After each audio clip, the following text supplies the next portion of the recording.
21वें दिन इजराइल और हमास के बीच चल रहा युद्ध और विध्वंसक हो गया है। कल रात भर इजराइल सेना ने गाजा में हमास के ठिकानों पर बमबारी की है। हमास की तरफ से भी जवाबी हमले जारी हैं। इजराइल की आर्मी, नेवी और एयरफोर्स ने गाजा पट्टी में हमास के खिलाफ जॉइंट ऑपरेशन चलाया। आईडीएफ के प्रवक्ता के मुताबिक इजरायली नेवी की 13वीं फ्लीट ने गाजा पट्टी के दक्षिणी इलाके में कई अटैक किए हैं। इजरायली नेवी के कमांडोज ने हमास के कई ठिकानों को बर्बाद कर दिया है। इजराइल के हवाई हमलों ने हमास को जबरदस्त नुकसान पहुंचाया है। 24 घंटे के अंदर इजरायली सेना ने हमास के 5 टॉप कमांडर मार गिराए। इनमें हमास की खुफिया विंग का डिप्टी चीफ भी है। ये रिपोर्ट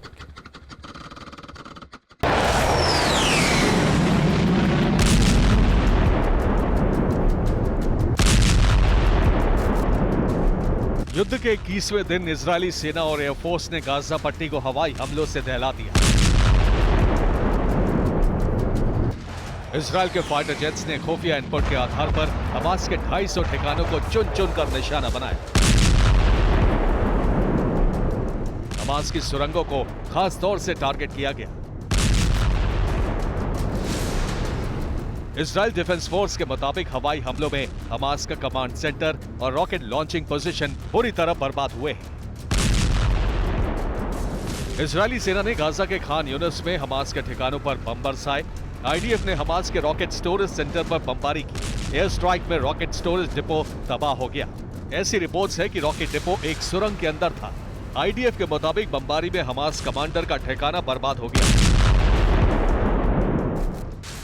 इजरायली सेना का दावा है कि इस हमले में हमास के खुफिया विंग का डिप्टी चीफ शादी बरूद मारा गया। आईडीएफ का दावा है कि शादी बरूद ने ही याहिया सिनवार के साथ मिलकर 7 अक्टूबर के हमले का प्लान बनाया था। खुफिया विंग में आने से पहले शादी बरूद हमास के फायर कंट्रोल सेंटर का प्रमुख था। वो खान यूनिस में हमास का बटालियन कमांडर भी रह चुका है। 7 अक्टूबर के हमले से पहले भी शादी बरूद इजरायल पर हुए कई हमलों की प्लानिंग में शामिल रहा था।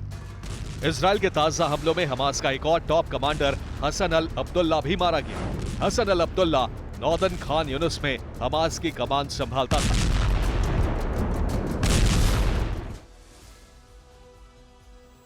इजरायल की एजेंसियां 7 अक्टूबर के हमले में शामिल रहे हमास के कमांडर को चुन चुन कर मार रही हैं। इजरायल डिफेंस फोर्सेस ने दावा किया है कि उसने शिन बेट के साथ जॉइंट ऑपरेशन में हमास के दाराज तूफान बटालियन के 3 कमांडर मार गिराए। आईडीएफ ने हमास के इन कमांडर्स के नाम भी बताए।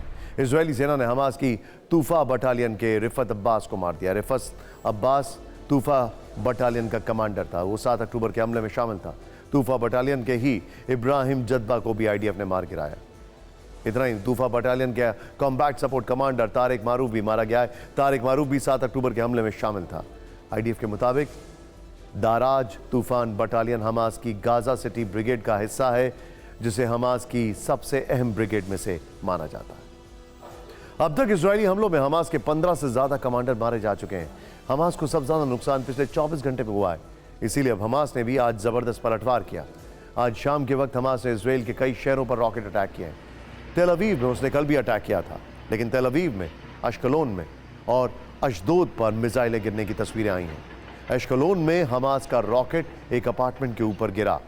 इस हमले में बिल्डिंग को काफी नुकसान पहुंचा है। आज किस तरह हमास ने इजराइल पर पलटवार किया, आपको इस रिपोर्ट से दिखाते हैं।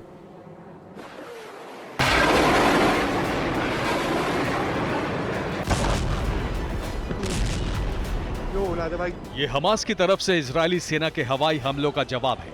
हमास की अल कसाम ब्रिगेड ने शुक्रवार की शाम तेल अवीव और सेंट्रल इजराइल को रॉकेट हमलों से दहला दिया। तेल अवीव में अचानक सायरन की आवाज गूंजने लगी। हमास के रॉकेट अटैक के बाद शहर में अफरा तफरी मच गई। लोग जान बचाने के लिए इधर उधर भागने लगे। अल कसाम ब्रिगेड ने तेल अवीव पर दर्जनों मिसाइलें दागी।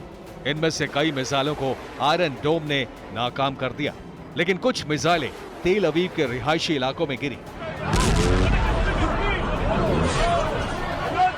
यह हमला इतना जबरदस्त था कि इससे एक बिल्डिंग में आग लग गई। हमास के रॉकेट ने किस तरह तेल अवीव में अपार्टमेंट को हिट किया, इसका एक दिल दहलाने वाला वीडियो सामने आया है। हैरानी की बात यह है कि हमास के रॉकेट इजरायल के आयरन डोम को चकमा देने में कामयाब रहे।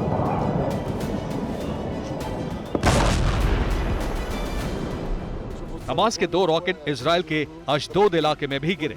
गनीमत ये रही कि ये रॉकेट रिहायशी इलाके से दूर गिरा, जिससे ज्यादा नुकसान नहीं हुआ। इससे पहले हमास ने इजराइल पर जवाबी हमले का एक वीडियो जारी किया है, जिसमें हमास के लड़ाकों को रॉकेट दागते दिखाया गया है।